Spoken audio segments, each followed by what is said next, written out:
Refugio Nuevo is our proposed housing project within Escola Brasol and commercial space in Marina del Prat Vermey. Our goal is to provide market rate and social housing while addressing the need for refuge from summer heat and poor air quality, specifically for children and seniors who are vulnerable populations. In our early research, we discovered academic papers and news stories on both urban heat island and air pollution, leading us to adopt them as topical problems to inform our design. Two main findings stood out: impermeable ground cover and denser thermal mass increased temperature. In our analysis of air quality, tiny particulate matter posing significant risks to children breached the threshold of 50 parts per million at key points in the day, according to purple air sensors at La Chalmeta. We conducted a fine-grained urban analysis on urban heat island to better understand how we could intervene. For this analysis, we created a theoretical framework with the goal of understanding urban heat island through private and public qualities, rooted in tangible indicators of urban heat island on the street. Initial data collection was conducted in several areas: Girona, Poblano, and Gracia. We found, by comparison, that Marina del Prat was behind in 3 of our key indicators. For this reason, we decided ground cover, canopy cover, and shading elements were the most relevant indicators to understand interventions for filtering heat. Starting in the 1800s, Marina del Prat Vermey grew as an industrial region, known for its red-dyed textiles. In the 1990s, there was a decline in industrial activity, leading to vacant lots, and in 2006, a new development plan for the area was approved. As part of our research, we toured the La Chalmeta co-op housing 2 blocks away from the site. Some key findings were the intense activation of the community space, the use of cross-ventilation, and the difficulty of using the unshaded community space in the summer. Exploring the topical problems further, we introduced Rafa, a fictional cat who recently moved to Marina del Prat Vermey. Rafa notices Danny, a child using an inhaler because of the air quality in the region, and wonders if moving here was the right choice. As part of our initial exploration into the massing and site, we conducted radiance and wind analysis, focusing on August, the hottest month of the year. We learned the southwestern facade and northern end of the plaza received the bulk of the radiance. Apart from the morning north wind, the prevailing wind comes from the south.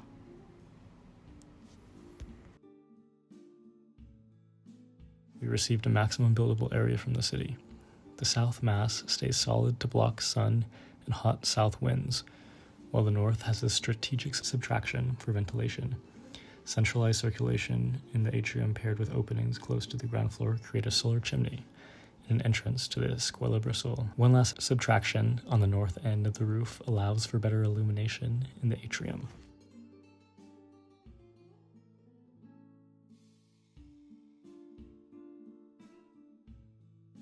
Our site is situated in Marina del Prat Vermey, south of Montjuic, just west of the port on the Balearic Sea, and north of the El Llobregat River. Our proposed urban concept plays off of the Superia framework. We propose nodes of refuge, which consist of interior plazas with filters or different interventions for heat and air pollution, as well as superias or green corridors to connect these refuges. Our site is a 5 to 10 minute walk from the nearest subway and bus stations and far commute from the city and its amenities. The highway and port just to the east is a source of pollution, which poses a risk to the community, making refuges all the more necessary in the future. Moving to the site, the plaza is our proposed refuge, with trees as filters for heat and air. Looking more closely at the radiance analysis during August, the hottest month of the year, we see that the northern parts of the plaza receive the most intense heat, while the southern side remains in shade. For this reason, the site is sloped slightly north to feed the trees that receive the most radiation, the most water.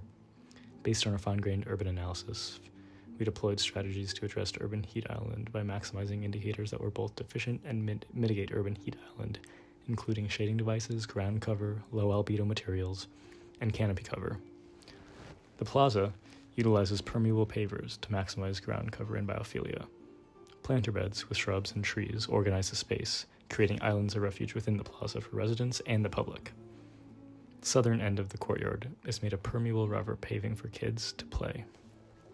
Moving to the building, the Planta Baja houses an Escuela Brasol on the sheltered interior of the plaza. The main lobby and vertical circulation is off Carrera del Ferro, while a secondary stair core is on the interior plaza. Finally, the southwestern facade of the building is commercial space for street activation.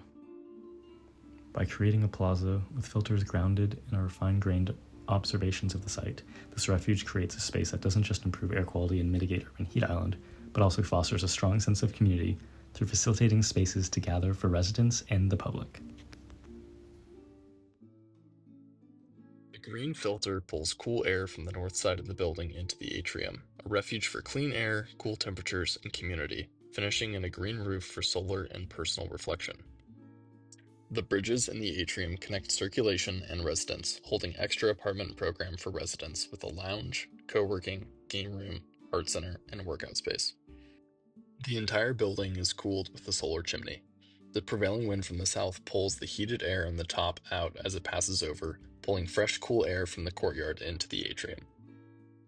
The facade has sliding, louvered metal panels fixed to the outside of the balcony, giving residents the option to embrace or block the sun depending on the season.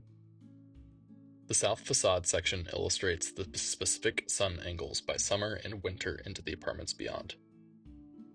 Compared to the common structural choice of concrete, CLT outperforms with less embodied energy and volumetric heat capacity, relevant for contributing fewer emissions in construction and retaining less heat to be released into the building and its surroundings. Our typical structural unit is composed of CLT shear and floor panels, glulam columns and beams, and one edge of the balcony hanging from the cantilevered edge, with the other hung from the top of the facade.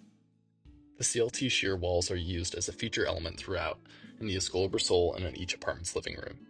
The structure on the Main Street side is exchanged for concrete for greater spatial flexibility in the retail spaces and the garage opening. An additional level of units sits across from the green roof, which is flanked by covered community spaces with chairs, tables, and an outdoor kitchen. Mechanical rooms, storage, and a restroom define the edges between green roof and patio. Looking into the atrium from the north end, we can see the transition from the green atrium into the green roof and the solar chimney above.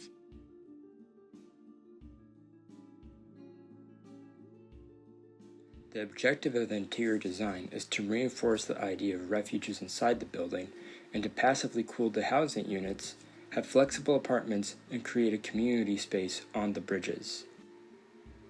The start of the interior design is the atrium, which this conceptual image shows the feelings of clean air filtered through plants, and it also shows the expression of the CLT slabs and walls.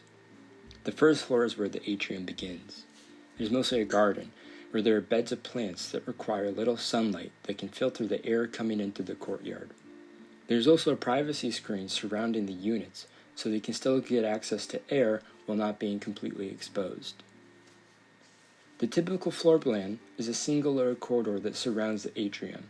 It is a 40 to 60 split of affordable to market units that's evenly distributed throughout each floor. It consists of mostly 2 and 3 bedrooms with a single 1-bedroom unit. Each unit has living rooms mirrored off the CLT shear wall.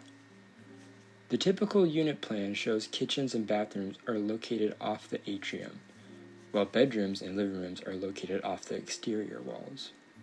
There's clear-story windows placed in the bedrooms of the units that can be opened and closed to be passively ventilated. These axonometric views show the 3-dimensional space of the units. It highlights where the sliding walls are located, and it shows where the beams and columns are tectonically expressed. This shows the sliding walls move to make space for larger gatherings.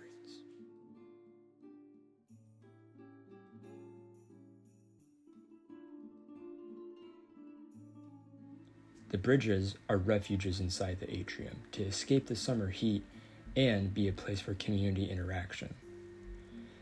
The vibrancy of these scenes reflects our belief that places of refuge are vital infrastructure, not just for health and comfort, but for connection and community. In creating central space that is cooler than the apartments, we naturally invite residents to cool off with their neighbors and strengthen community bonds. As the bridges hold the community program of the building, city streets are just as important and vibrant as the plazas they link. The unique geometry of the site allowed us to provide both shaded plaza and passage, refuge not just for residents, but for the entire block and Superia. Bridges as refuge, atrium as refuge, courtyard as refuge. Our proposal posits a model for a healthier, cooler community for Marina del Prat Vermey's District 12 and beyond.